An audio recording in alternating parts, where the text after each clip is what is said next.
Now, okay, we've seen Faraday's law, and now we're in position to discuss in detail the induced electric field.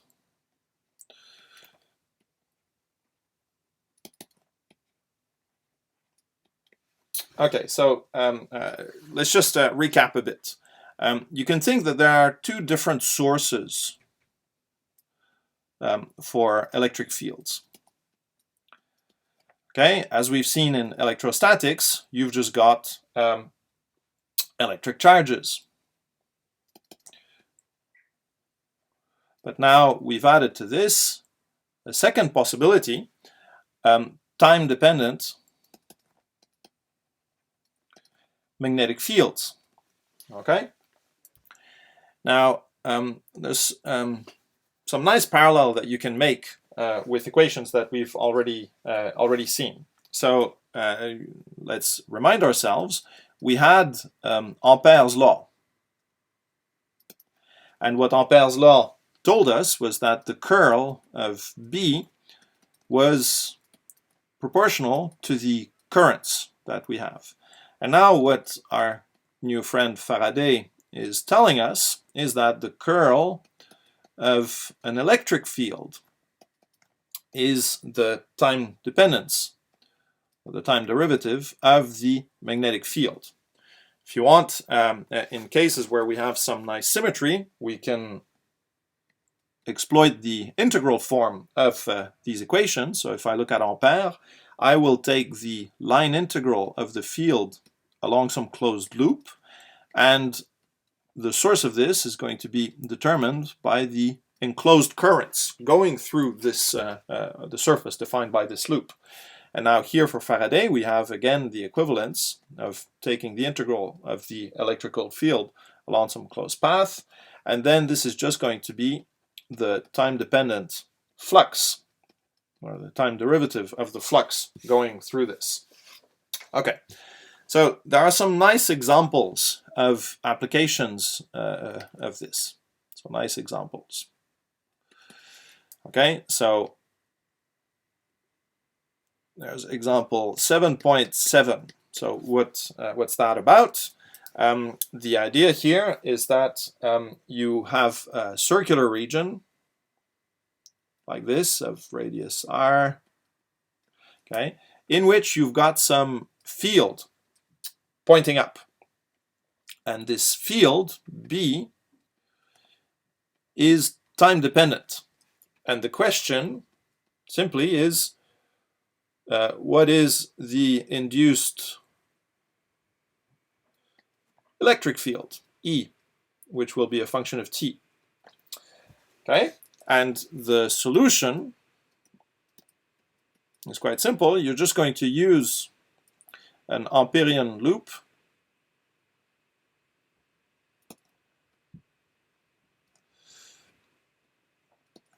at a certain radius. Let me write the radius as s. Okay, so here's my little loop, a circular loop with radius s, like this.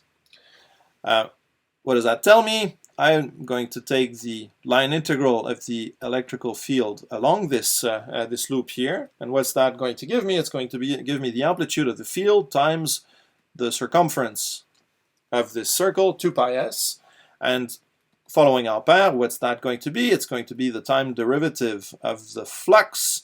What is the flux? The flux that we have through this loop here is just the surface pi s squared with the field going through there. But now I'm going to take the derivative, so immediately I've got the dB dt in here. Okay, and this is a function of t. So what that tells me simply is that the electrical field that is induced is equal to minus s over 2 dB dt. Okay, with the direction given by the phi hat, right? So phi hat is this vector here. Okay, this unit vector in the angular direction. Okay, so let's say I increase the magnetic field. So dB dt is positive. Then the change in the electric field is going to be creating a field that counteracts this increasing magnetic field, right? Okay, so that's the first nice little little example. Second example is also quite fun. Actually, it's much more fun. Example 7.8. And what's the idea here? The idea here is that you have a wheel. Okay, this is a wheel. You have radius b here, and on the wheel here you have a line charge with line charge density lambda. Okay, and now what you're going to have is a central region here of radius a, through which a field is piercing, and the field has value b0. Okay? So now the question is, what happens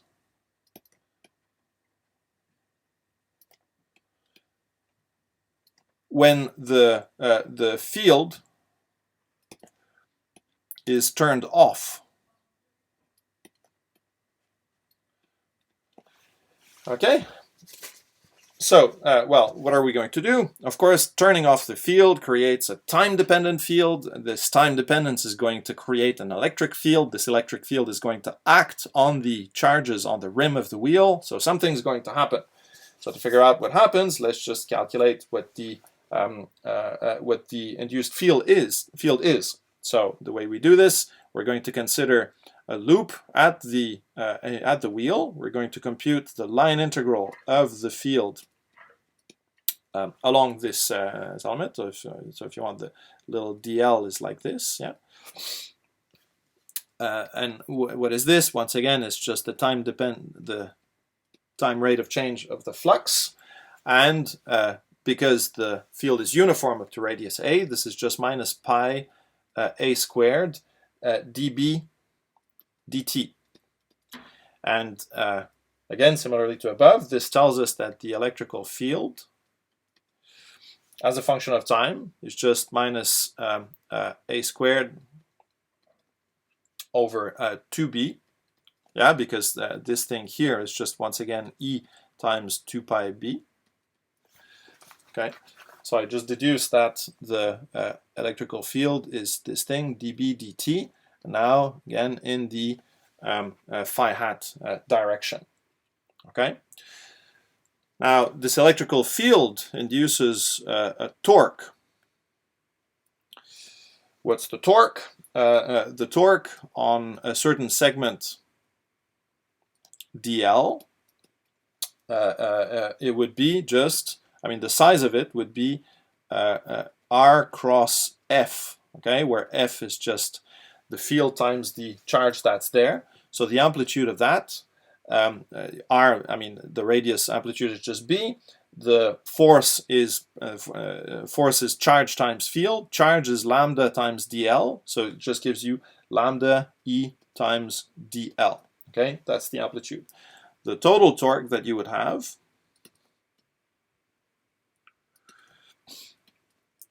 would just be, you know, the amplitude would be the integral of this over the whole circle. So we just get b times lambda times the integral again over our wheel of e times dl. E doesn't vary in amplitude around this, so this, I mean, we just have it here, so it's just minus b, sorry for the magnification,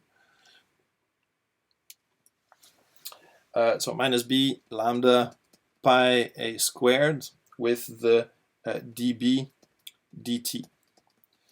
Okay, so the total angular momentum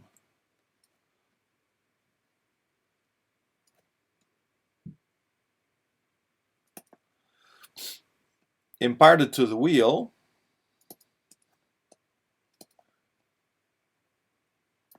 as we take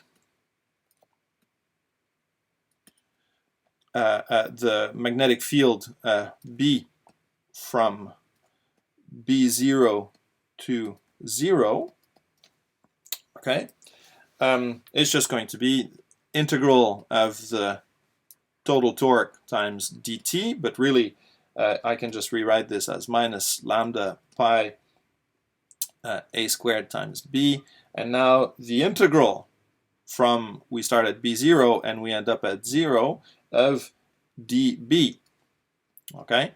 So this is just lambda pi a squared times b times b0, okay? And important here, irrespective of how you turn the field off. Okay, that's important. If you want, we've got a certain function b of time that has two limits, b0 at t is equal to 0, 0 later on. It doesn't matter precisely what time-dependent shape you give to b of t. The total momentum, the total angular momentum that's imparted to the wheel is independent of that. Okay, so that's a kind of fun thing. So you start with just something that looks completely rotationally invariant. You've got just the magnetic field. You turn the magnetic field off and the thing starts turning. Okay, so later on you'll understand where this angular momentum comes from, but this is a nice little application of time-dependent magnetic fields, and it, you know, it truly works. Okay. Then another nice example that you can also look at is example 7.9. So what is this? The idea is that you have some infinitely long wire. Sorry, that's not infinity, that's 8, so we'll correct that. So you have an infinite wire carrying a current I of t. Okay, so so the question is, find the induced E of t. Always the same question. Okay, so essentially the solution to this, if I do it very, very quickly, what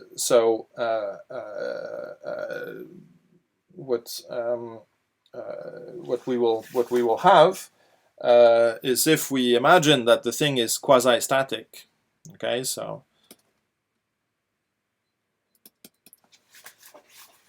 it's almost static, it's varying slowly, then if you want the magnetic field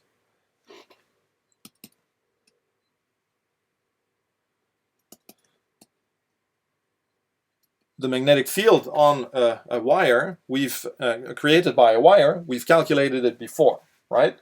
So at a given instantaneous moment, the magnetic field would be mu 0 I over 2 pi times s, where s would be the distance from the wire. Okay, so this would be s here, and you're measuring it here. So we've just calculated that from the integral form of Ampere's law, you remember, and it just like circles the wire. Okay, now in this case here,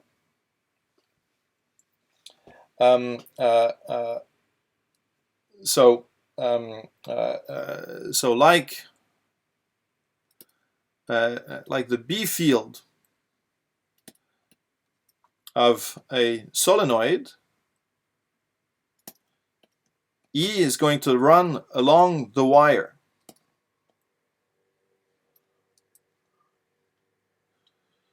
Or, you know, or rather I should say parallel.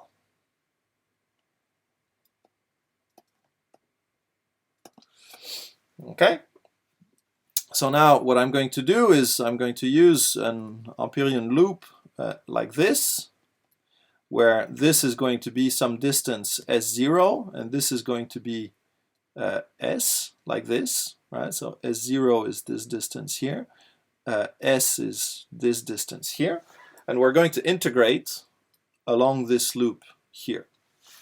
Okay, so what does that tell us? If we take the integral of E dot dl along this this loop here, it gives us two things. So let's say that I put a certain length here, L. The size of the electrical field is going to be constant here and constant here.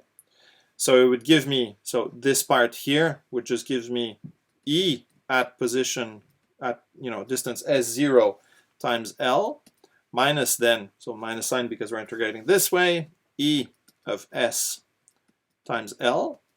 And now from Faraday, this is going to be minus the time derivative of the magnetic flux. And what is this? It's just equal to minus mu 0 I over 2 pi. The di dt, okay, with now the integral from S0 to S ds prime of 1 over S prime. Okay, so this is a straightforward integral. It just gives me minus mu 0 I over 2 pi di dt with the log of S over S0. Okay, so our conclusion, you see we've got the difference of the two sides. So the electrical field at a distance S is equal to mu 0 I over 2 pi times the di dt with the log of the distance, and then there's some constant that has to be adjusted, and all of this in the direction x hat, right? X hat being along the positive direction of the wire, right? So this is x hat. Okay, and this constant here, you see when you take the difference, it just disappears, and you would need to set it with the boundary conditions, but at least the spatial dependence would be given by this this functional bit here. Okay, so what were we on about here when we were talking about the quasi-static thing? Well, you see, this formula here has a kind of sickness associated to it. It can only be correct in region around the wire, because if I were to take the distance away from the wire to be infinite, then this thing would blow up. But you see, the kind of assumption that we made here of quasi-static configurations is really that the magnetic field has had the time to adjust to the instantaneous value of the current. But if you are a distance away from the wire, which is significant as compared to the the distance that light travels for the rate of change of I, then you're not quasi-static anymore. Okay, so this is really not a fully dynamical treatment here. You would need to do much more work to be able to do the proper relativistic limit of this. But nonetheless, provided you're measuring at a distance which is very much smaller than the distance that light travels during the significant change of your time scale associated to the change of this, then you're okay. This is holding. Okay, so these are just some very simple examples of using Faraday's law to compute the induced electrical field in various configurations. Okay, once again, very similar to what we've been doing with Ampere's law as far as magnetic fields were concerned.